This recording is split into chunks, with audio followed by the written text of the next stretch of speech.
ইদানিং অনেক শায়েখরা, তথাকথিত শায়েখরা বলছে বিদআত মানেই খারাপ।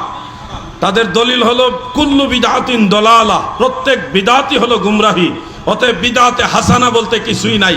এগুলি কিছু মানুষরা বানায় লইছে, বিদআতে হাসানা তারা মানে না। এই ধরনের কিছু লোক ইদানিং আবির্ভাব হয়েছে, আপনাদের ডানে বামে হয়তো লক্ষ্য করলে পাবেন। বিদআতে হাসানা তারা মানে না। তারা বলে সাহাবীদের জমানায়, তাবিঈদের জমানায় কোনো বিদআতে হাসানা ছিল না, পরে এটা বানানো হয়েছে। এরা জানে না রাসূল আকরাম সাল্লাল্লাহু আলাইহি ওয়াসাল্লাম পর্দা নেওয়ার পরে কোরআনুল কারীমকে প্রাথমিক পর্যায়ে হযরত আবু বকর সিদ্দিক রাদিয়াল্লাহু আনহু পাণ্ডুলিপি আকারে তিনি এক জায়গায় করেছিলেন। 30 পারা কোরআনকে প্রাথমিকভাবে কোরআনকে এক জায়গায় করেছেন হযরত আবু বকর সিদ্দিক রাদিয়াল্লাহু আনহু।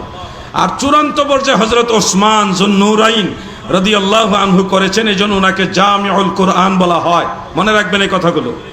তিনি চূড়ান্ত পর্যায়ে 30 পারা কোরআনকে এক জায়গায় করেছেন।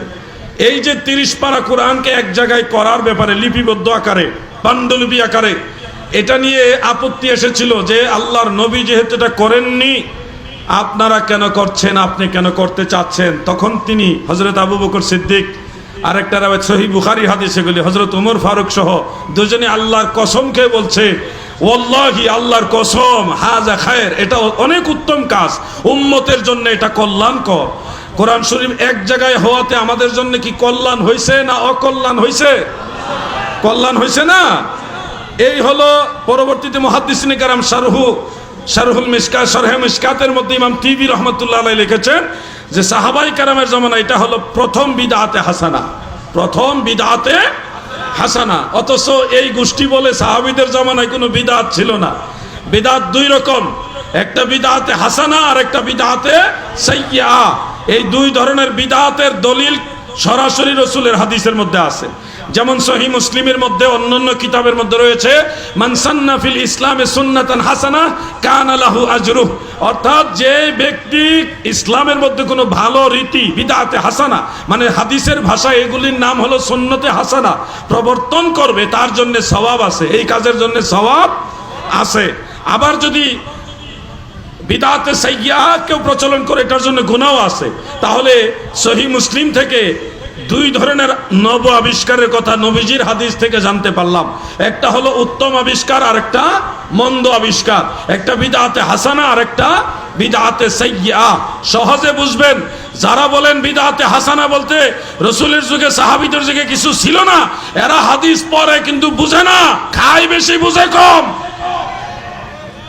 খায় বেশি বুঝে কম। সাহাবীদের জমানায় আরেকটা বিদআত, যেটা বিদআতে হাসানা হিসেবে পরবর্তীতে সুন্নতে সাহাবা হিসেবে স্বীকৃত হয়েছে, সেটা হলো জুমার নামাজের প্রথম আজান, হাদিসের ভাষায় আজানে সালিস, 12:30 বা 12:15 যে জুমার আজান হয়, এটা কিন্তু নবীজির জামানায় ছিল না।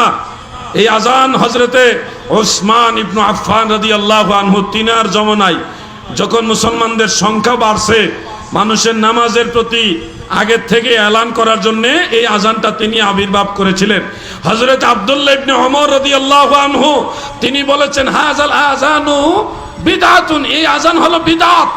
এই বিদআত শব্দ দ্বারা উনি বিদআতে সাইয়্যা বুঝায়নি, এই বিদআত শব্দ দ্বারা উনি বিদআতে হাসানা হিসেবে মানুষকে বুঝিয়েছেন। এটা নতুন আবিষ্কার, কিন্তু নাজায়েজ না। বলেন সাহাবাই কেরাম যেহেতু এই আজান মেনেছেন, এখন পর্যন্ত সে আজান আছে, এটা কি বিদআত হিসেবে আমল করেন না জায়েজ হিসেবে আমল করেন? তো এই জায়েজ বিদআতটা কখন থেকে আসলো? সাহাবীদের জামানা থেকে আসলো। 3 নম্বরে যারা মনে করেন তাবেঈদের যুগে বিদআত ছিল না বা বিদআতে হাসানা ছিল না, তাদেরকে বলছি জুমার নামাজের সানি খুতবায়, জুমার নামাজের সানি খুতবা মানে দ্বিতীয় খুতবায়, ইন্নাল্লাহা ইয়া'মুরুকুম বিল আদলি ওয়াল ইহসান ওয়া ইতাইজিল কুরবা ওয়া ইয়ানহা আনিল ফাহশাই ওয়াল মুনকার ওয়াল বাগই ইয়াইযুকুম লাআল্লাকুম তাযাক্কারুন। এই যে আয়াতে কারিমা পড়া হয়, এই আয়াতে কারিমা রাসূলের যুগে, সাহাবীদের যুগে কোরআন শরীফের এক জুমার খুতবার মধ্যে ছিল না। হযরত ওমর ইবনে আব্দুল আজিজ রাহমাতুল্লাহ আলাইহি তিনি তাবেঈ ছিলেন, তিনার খেলাফতের আমলে এই আয়াত খুতবার মধ্যে নতুন করে প্রবেশ করানো হয়েছে।